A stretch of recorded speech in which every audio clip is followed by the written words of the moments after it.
This video isn't for you to watch with your arms crossed, waiting for a pretty little quote to screenshot for your story. It's for you to hear it, swallow it, and actually use it. Put your headphones in and go do the dishes, sit in traffic, walk down the street, because real life, the chaos of an ordinary day, is exactly where this philosophy either works or it doesn't. Today we're talking about something that steals the peace of almost every human alive: what other people say about you. That comment, that bit of gossip, that dirty look across the room. If that stuff eats at you, sit down, because some hard truths are coming. No epic soundtrack, no stagecoach screaming about manifesting, no crystals. Just the truth. If you like it, hit the like, subscribe. Let's go. First truth, and I'm popping your bubble right now. You are not anybody's favorite topic. You wake up convinced half the city is dissecting your haircut, your outfit, the way you talk. News flash, nobody cares. People are way too busy worrying about what everyone says about them to have any leftover time to think about you. It's a circus of insecure people staring at their own belly buttons, each one convinced the spotlight is pointed at them. Marcus Aurelius, who ran the entire Roman Empire and had more people judging him than you will meet in your whole life, wrote a note to himself. Don't waste what's left of your days imagining what other people think of you. Let that land. The guy commanding millions had already figured out that living for an audience is a trap. That embarrassing moment at the party, that comment you chewed on for a week straight, the person who said it forgot about it by dinner that same day. You're the only human on the planet still carrying it around on your back. Drop it, champ. Nobody thinks about you nearly as much as you think they do. And honestly, what a relief. Second truth, and this one stings. You don't control other people's mouths, so quit trying. You could be the kindest, most decent, best-looking person on earth, and there will still be someone spitting venom about you. You can bleed for a project, and someone will say you did nothing. You can help a person, and they'll call you a manipulator with an agenda. Other people's mouths are territory you do not govern. Full stop. The Stoics had a brutal, simple ruler for this. Sort everything into two boxes. What's up to you, and what's not up to you? Epictetus, born a slave, with less patience for drama than your grandmother on cleaning day, hammered this nail over and over. Pour your energy only into what you control, and let the rest go. And guess which box other people's opinions live in? The not up to you box. You don't control what they say. You control your reaction. You control whether you take it to bed and lose sleep over it, or let it die right there on the spot. Fighting other people's tongues is like trying to boss the rain around. You just get soaked and angry on top of it. Take care of what's yours. That's already plenty of work. Now pay attention, because this is the most important one of all. Other people's opinions only hurt you with your permission. Nobody can shrink you down without you signing off on it. The nasty comment only becomes a wound if you reach out, grab it, and carry it inside. You are the one handing a stranger the key to your mood. Epictetus nailed it 2,000 years ago. It's not things that disturb you, but your opinion about things. Someone insults you. Neutral fact, it's just air leaving a person's mouth. The one who turns that air into a knife is you, with the story you tell yourself. He's right. I really am a failure. Relax. Maybe the guy is just having a garbage day and unloading it on you. There's an image Marcus Aurelius loved. An opinion you don't accept is like a stone someone throws that just falls to the ground without hitting you. They hurl the gossip, the criticism, the mockery, and if you don't stick your hand out to catch it, it drops in empty air and dies right there. The problem is, most people sprint to catch the stone, then put it in their pocket to chew on later. Stop collecting stones, my friend. Next punch, and this one pokes your ego. You give way too much weight to the judgment of people you don't even respect. Stop and think about who hurts you the most when they trash talk you. Usually it's the jealous coworker, the gossiping neighbor, the bitter ex, the random stranger online with a cat photo for a profile picture. People you wouldn't ask for advice on picking a sandwich.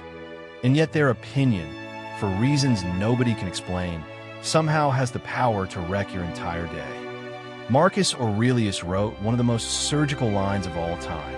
It's strange how each of us loves himself more than anyone else, yet values other people's opinions more than his own. Read that again. You care more about what some random jerk thinks than about your own conscience. So run a simple filter. This person criticizing you, do they have a life you actually admire? Will they make the choices you'd make? If the answer is no, why on earth does their opinion carry weight in your head? You don't ask for a movie review from someone who's never seen a film. So stop asking for life approval from people who are drowning in their own. Criticism only matters coming from someone you respect. The rest is noise. Let's talk about gossip. It says way more about the person talking than it does about you. When someone spends their time tearing you apart behind your back, pay attention to what's actually happening. That person chose to spend their own life talking about yours. That's not a sign of strength. It's a sign of emptiness. Fulfilled people, busy building their own story, don't have spare energy to sit around dissecting somebody else's life. The Stoics understood that everyone carries their own burden. Seneca said that those who attack others are usually running from facing their own misery. Venomous criticism is almost always a mirror. The person points at exactly the thing in you they can't stand in themselves. The jealous one calls you arrogant. The lazy one calls you obsessive for working hard. The miserable one calls you fake for smiling. So next time someone spits venom, instead of asking, "What's wrong with me?" ask what's wrong with their life that they got so much free time to manage mine. Flip the script. Gossip is the last sport of people who've given up on living their own lives. Let them play. You've got better things to do. The approval chapter. Living to please everybody is the fastest route to becoming nobody. Spoiler, pleasing everyone is impossible. You could be the sweetest peach on the planet, and there will always be someone who hates peaches. If you keep changing colors for every audience, you turn into an exhausted chameleon, and in the end, even you don't remember what your original color was. Some people hold back their opinion, hide their taste, laugh at jokes that aren't funny, agree with things they think are wrong, all to avoid disappointing anyone. And the result of all that contortion? A person nobody actually knows, not even themselves. You trade your authenticity for a few pats on the back that don't pay your bills and don't keep you warm at night. The Stoics didn't care about applause. They asked one question only: is what I'm doing right? If it's right, do it, no matter who it bothers. If it disappoints the people who needed to be disappointed, great. If it lets down the people who had it coming, perfect. Because you know who stays by your side when you stop bending yourself into knots to please everyone. The people who actually mattered. The rest was just an audience paid in fake smiles. Let them walk. Now brace yourself, because this one is liberating. Your reputation doesn't belong to you. Shocking, right? We spend our whole lives tending our image like an obsessed gardener. But the truth is your reputation lives inside other people's heads, and you don't have the password. You could be the most upstanding person in the world, and somebody will still paint you as the villain in a story you didn't even know existed. The Stoics made a brilliant distinction here. There's what you are, your character, your actions, your conscience. And there's your fame, what other people think you are. The first one is yours, 100% under your command. The second is a collective rumor that mutates from mouth to mouth, and you couldn't control it even with a prayer and a candle. Marcus Aurelius wrote that chasing fame after death is madness, because you won't even be there to hear the praise. And it goes for fame while you're alive too. You burn precious energy trying to control the version of you that exists in someone else's head, a version you'll never get to edit. Let it go. Focus on actually being a person of integrity, and let your reputation fend for itself. The people who know you up close will know the truth. And the people who know you from far away and judge you wrong, you don't owe them a single drop of your peace.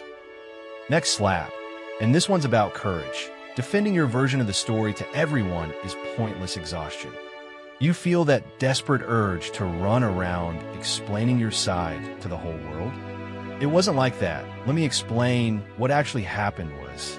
And then you burn hours, days, firing off paragraph-long messages. losing sleep, trying to convince people who already decided they don't like you. Bad news. Whoever wants to understand, understands with very little. Whoever doesn't want to, won't understand, even with a PowerPoint and a notarized affidavit. You can write a 1,000-line essay, and the bad faith person will read only the part that confirms what they already wanted to believe. Trying to convince a biased judge is casting pearls before, well, you know the saying. Epictetus gave a dry piece of advice for this. When people speak badly of you, don't defend yourself by wasting your breath. Answer with your life. If they say you're lazy, work quietly and let the results talk. If they say you have no character, act with integrity and let time prove them wrong. The best answer to a slander is almost never a heated explanation. It's a life lived so well that the lie just won't stick. Stop spending your breath on the gossip courtroom. Go live. Now let's talk social media, because this is where the disease went global. You post a photo and check every 5 minutes how many likes it got, who watched your story, who commented, who didn't. You've hung your entire worth on a little number that any bored teenager controls with their thumb. That's not silly vanity. It's outsourcing your self-esteem to an algorithm that does not care about you in the slightest. Think about how insane that is. You skip a trip because it won't make a good photo. You pick a restaurant for the backdrop, not the food. You live your whole life watching it through a tiny screen, trying to capture the perfect moment to show people who, for the most part, won't remember your name tomorrow. You become an extra in your own existence, performing for an invisible audience that couldn't care less. Seneca warned us, and the man didn't even have a phone. The crowd is no good judge of anything, and whoever lives to please the majority will never be at peace. Translated to today, your worth doesn't fit inside a follower count. Post if you want, live your life, but live it for you, not for proof. The day you unhook your piece from the number of likes, you'll discover a freedom no amount of money can buy. Here's one nobody wants to hear. Sometimes the criticism is true, and then the game changes. Easy now, this video isn't here to turn you into a deaf, stubborn person who thinks everyone pointing out a flaw is the enemy. Sometimes criticism hurts precisely because it hit the bone, and knowing how to separate free-floating venom from honest advice is what tells the difference between an adult and a 30-year-old toddler. The Stoics were fanatics about this. Marcus Aurelius wrote that if someone shows you you're wrong, change gladly, because what you're after is the truth, and the truth has never harmed anyone. See the difference? It's not about swallowing every criticism or rejecting them all. It's about running each one through a cold sieve. Ask the right question. Does what they said have a grain of truth, or is it just malice? If it's malice, throw it out and move on. But if there's even a thread of reason in there, swallow your pride and use it to get better. The truly strong person isn't the one who ignores all criticism. It's the one who isn't shaken by venom, but has the humility to learn from the truth, even when it shows up wrapped in ugly packaging. Filter it. Keep what's useful. Discard the rest. And to close it out, the approval you chase so hard is quicksand. Other people's opinions are the most unstable thing in existence. Today you're the golden boy. They praise you. They applaud you. Tomorrow you take one wrong step, and the same mouth that was kissing you is already canceling you. The crowd loves a hero only until it finds it more thrilling to tear him down. Building your peace on that ground is building a sandcastle below the tide line. The Stoics saw this with a surgeon's clarity. They knew that today's applause becomes tomorrow's booze with no warning. And that's exactly why they refuse to hang their happiness on it. Seneca said it flat out. As long as you care about what people think of you, you'll always be in their hands. Read it again, because this is the summary of everything. Living for approval is living on a leash with the other end in just anybody's hand. So build your peace on a foundation nobody can take from you, your own conscience. Do what's right even when no one is watching. Sleep easy because you know who you are, not because the internet validated you. When you stop begging for approval, a funny thing happens. You become magnetic, light, free. And then, Irony of ironies. That's exactly when other people start to truly respect you. But by that point, you won't even care anymore. And that's precisely the point. At the end of the day, not caring what people say about you doesn't mean turning into a cold stone that hears no one. It means you stop handing the controls of your peace to anyone with a mouth and an opinion. It means understanding that you don't govern other people's tongues, that criticism only wounds with your permission, and that your reputation is a rumor you'll never get to edit. So you're better off taking care of what's actually yours, your character. The peace you keep chasing doesn't come on the day everyone finally approves of you. That day doesn't exist because there will always be somebody with a sour face. It comes on the day you stop needing it. The world will never stop talking. The gossips will never disappear. So the best thing you can do is stop depending on their silence to feel okay. If this hit you with some real truth, drop the word free in the comments. Send this video to that friend who suffers way too much over other people's opinions, and subscribe to Inner Fortress, because here we strengthen the mind with no fluff every single day. See you in the next one.